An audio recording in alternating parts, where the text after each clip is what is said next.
Sam Cooke was singing that since I was a little boy, and we're still waiting for that change.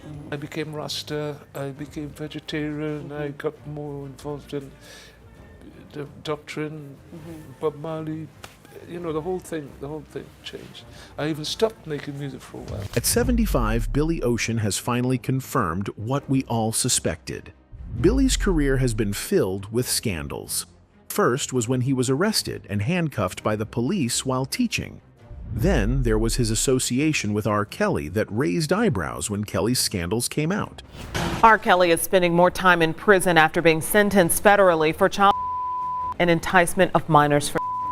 He got 20 years in prison today. He will serve all but one of those years simultaneously with a 30-year sentence for racketeering and. Coupled with labels pairing him with names that aged badly, he faced a media backlash that saw his videos get yanked off TV. But through it all, Ocean kept singing, trying to prove himself. When she passed away in 1989, and my whole life changed, my whole concept of life, my whole understanding of life changed. This is the messy story of Billy Ocean. And the winner is...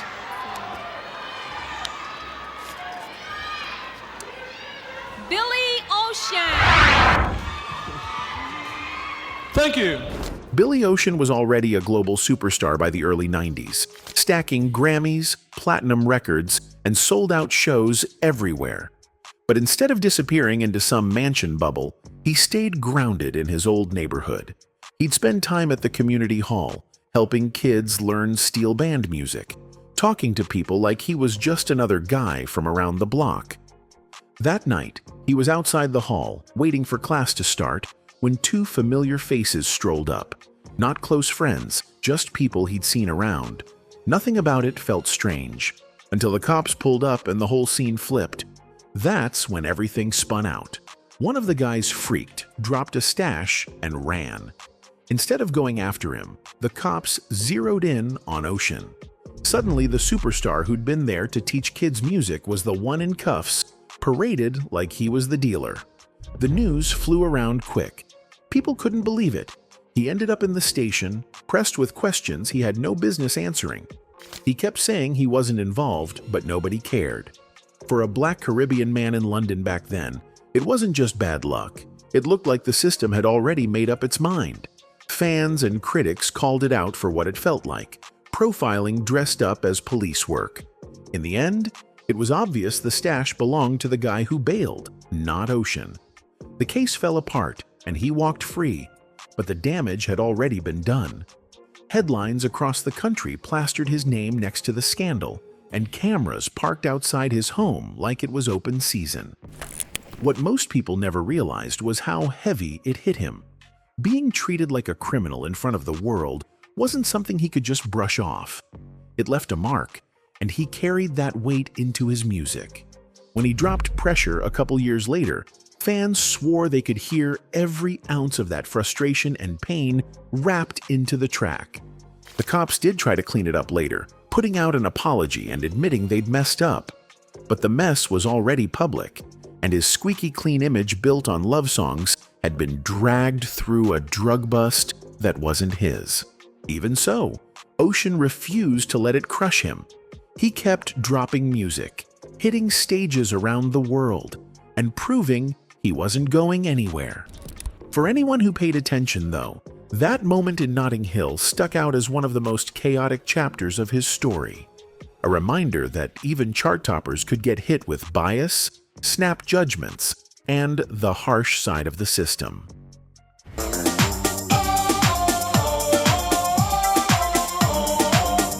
When Ocean came back with Time to Move On, people barely recognized him. The curls were history, the dreads were in, and the shiny 80s pop feel had been swapped for something more in step with the R&B sound taking over the charts. Jive clearly wanted him refreshed for a new era, so they paired him with producers shaping the moment. Steely and Clevy, Hula and K Fingers, Timmy Allen, Dorsey Robinson, and even threw in a young Chicago talent just starting to buzz, R. Kelly. Is it alright? Back then, Kelly wasn't the scandal-plagued figure he later became. He was just a hungry 26-year-old coming off his public announcement run and gearing up for his solo launch. Ocean later hinted that the whole setup felt more label-arranged than natural, but he went along with it. Kelly ended up producing 3 tracks, including the single Everything's So Different Without You. The push didn't land, though. The song barely scraped the charts before fading out. Looking back, that link-up between Ocean and Kelly hit way different. At the time, no one outside Kelly's circle saw what was coming. But not long after, the stories started leaking out. Whispers about underage girls in Chicago turned into headlines, then charges, then full-blown trials. Even when he walked away from an early case, the rumors stuck. More and more women came forward over the years, and by the time documentaries and movements pushed it into the spotlight, the truth was too loud to ignore. The music world's reaction was messy. For years, people looked the other way, while Kelly kept stacking credits with the biggest names in pop and R&B. The hits kept flowing, the checks kept cashing, and the industry pretended the noise didn't exist. But once the walls closed in, everyone scattered. His songs vanished from playlists, tours got scrapped, and artists who once worked with him suddenly wanted no part of his legacy. Which brings it back to Ocean. For someone known for feel-good anthems like Caribbean Queen and Suddenly, having an album tied to Kelly added an awkward layer years later. It wasn't something Ocean signed up for. He got matched with him by the label when Kelly still looked like a rising star. But that connection lingered, and newer listeners stumbling onto Time to Move On can't help but see it differently. The truth was the album struggled on its own. Long gap between records, barely any promo, and a sound that didn't match the shifting scene. But once Kelly's Crimes came out, the record got buried twice over. First as a commercial miss, then as collateral tied to one of music's darkest scandals. I can't believe that this is over. For Ocean, who pretty much kept his career drama-free outside that messy arrest years earlier, the Kelly link ended up as proof of how unpredictable the industry really was. Labels were chasing trends, throwing artists together for quick results, and sometimes those choices aged terribly. Ocean didn't take the hit, though. People still remembered him for the classics, not the collabs. But looking back, Time to Move On almost felt like a symbol of the moment. A well-meaning shift that wound up tied to a name the world later couldn't separate from scandal. Until that first hello, until that first smile. If Ocean's arrest and that label-arranged Kelly collab showed the heavier side of his story, the next twist landed in stranger territory, where drama, confusion, and just plain odd moments all mixed together.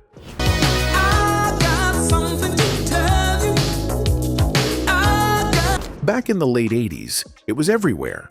On the radio, on MTV, topping charts.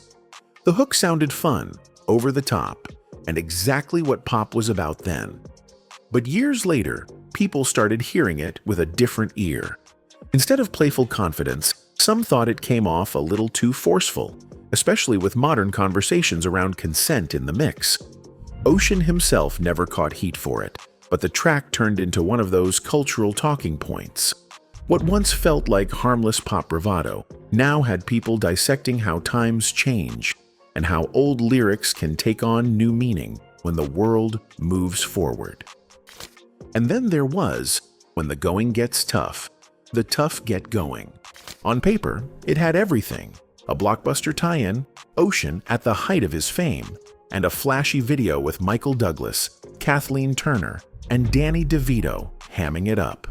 It should have been a no-brainer hit across the board. Instead, the BBC pulled it, not for anything wild, but because the actors weren't in the musicians' union. Their miming counted as performing, and the union shut it down. A technicality turned into a full-on roadblock. The funny part?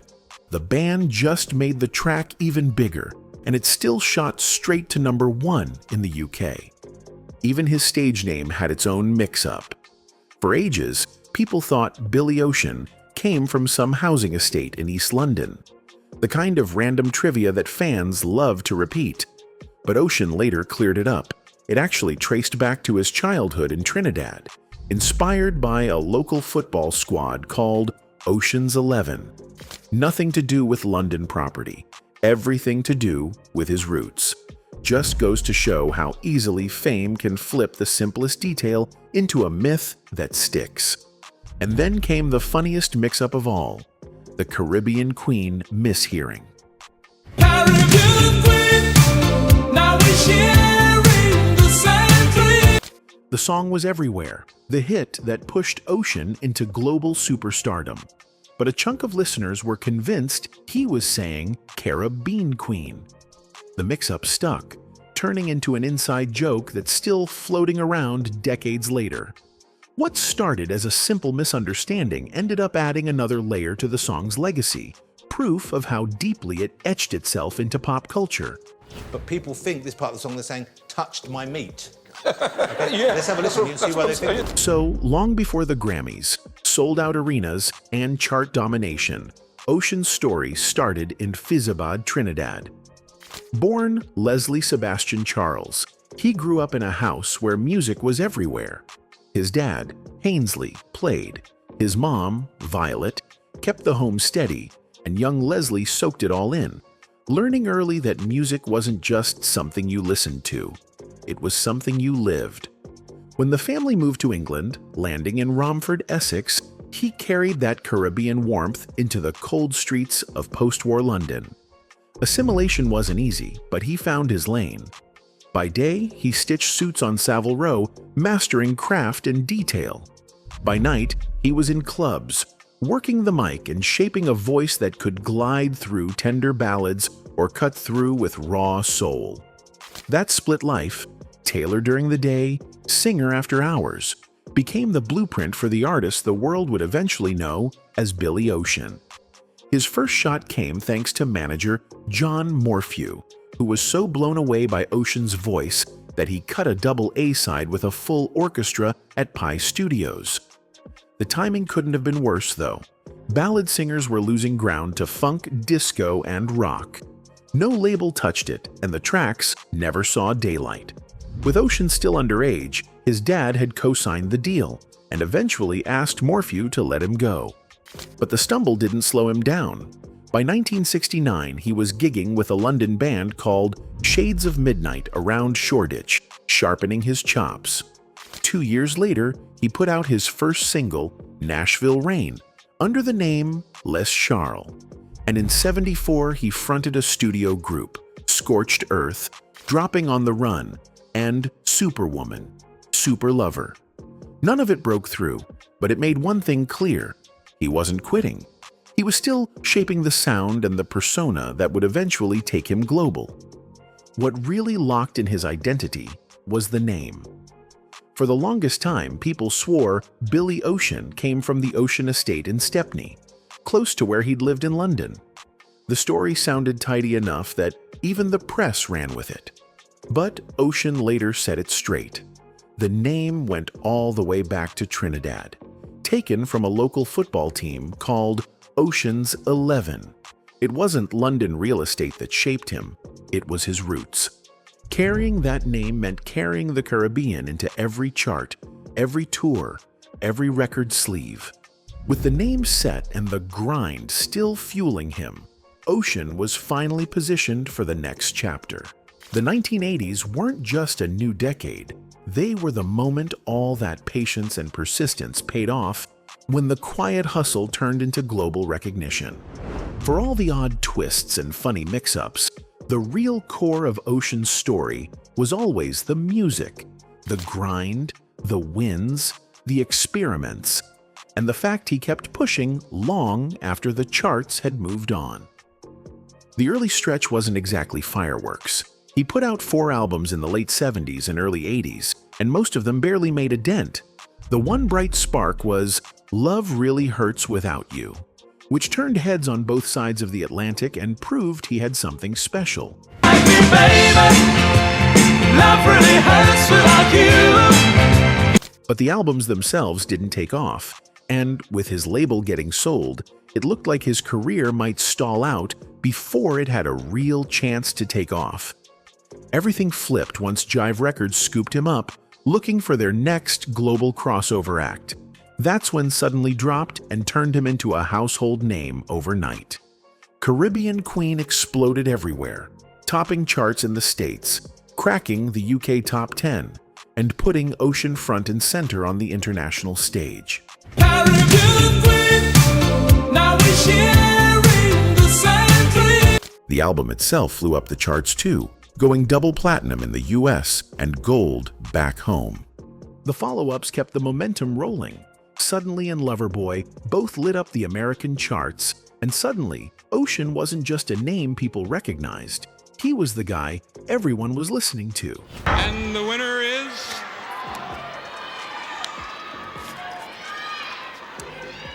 Billy Ocean. Thank you. The industry stamped its approval too, handing him a Grammy for Best Male R&B Vocal Performance. Proof that he'd officially made the leap from underdog to star. By the mid-80s, Ocean had fully broken through. He hit the Live Aid stage in Philly, belting out Caribbean Queen and Loverboy to a packed stadium, and millions more glued to their TVs. At that point, he wasn't just a singer with a few hits. He was sharing the same spotlight as Lionel Richie, Whitney, and Michael. Then came Love Zone, and that sealed it. The record was loaded with hits. When The Going Gets Tough stormed to the top in the UK and nearly did the same in the States, I got something to tell you. There'll Be Sad Songs actually hit #1, one in America, and both the title track and Love Is Forever broke into the US top 20. Another Grammy nod followed, and for a stretch, Ocean was the biggest British R&B name in the world. Even that bizarre BBC ban over the Going Gets Tough video couldn't derail him. His momentum was unstoppable. Then came Tear Down. These walls with one last monster hit, Get Out of My Dreams, Get Into My Car. It topped the US charts, went platinum, and stamped Ocean's name across both sides of the Atlantic. He'd run the 80s with anthem after anthem, stacking trophies, tours, and global recognition. The next chapter didn't play out the same. Time to Move On was supposed to reset everything. New look with the dreads, a fresher R&B sound, and even studio time in Chicago with a then-rising R. Kelly. But the record didn't connect. The singles barely moved, the album slipped under the radar, and it quietly closed out his run with Jive. After years of non-stop success, the streak broke. Maybe the gap after his mom's passing knocked him off rhythm. Maybe the sound of the 90s had shifted too far. Or maybe the timing was just wrong. Whatever the reason, the era of Ocean dominating the charts had come to an end. Still, Ocean never disappeared. His 1989 greatest hits made sure the classics stayed in rotation, and the 97 collection LIFE, Love Is Forever, even cracked the UK top 10. I believe in love, girl, I believe in you. From there, he slid into that legacy lane, less about chasing chart positions and more about packing venues across Europe, Australia, and the Far East, where fans showed up ready to sing every word of the hits that made him a star in the first place. The respect didn't fade either. In 2002, he was handed an honorary doctorate of music at the Barbican, a full-circle nod to the kid who once taught steel band classes in Notting Hill. He even became a patron for tech music schools, passing on knowledge to the next wave. Then came the flowers, a Lifetime Achievement Award at the Mobos in 2010. And not long after, Paul McCartney himself honored him as a companion of the Liverpool Institute for Performing Arts. Ocean wasn't just remembered for the hits, he was celebrated for the legacy. Until that first hello, until that first smile. And he never really stopped. Ocean came back with Because I Love You in 2009, kept the live shows rolling with UK tours in 2007, and 2017, and even popped up on the big screen in Keith Lemon, The Film. In 2016, he won over a fresh crowd performing on The Tonight Show starring Jimmy Fallon. Then, in 2020, after studio sessions in Stockport, with his longtime collaborator Barry Eastman, he dropped One World. The pandemic pushed things back, but when it finally landed that September, it was clear. Ocean was still here, still making music, still standing tall. From the slow start with flop albums to becoming a worldwide name, from getting wrongfully cuffed to dealing with bizarre bans and funny misreads, Ocean's ride was anything but simple. He had the Grammy moments, the chart toppers, the stadium tours, and the setbacks that could have easily derailed him. But he kept moving. The industry might have tried to typecast him as just another 80s act, but his story showed he was built for the long game. He carried his roots, his grind, and his global shine into a legacy that still gets respect and love today.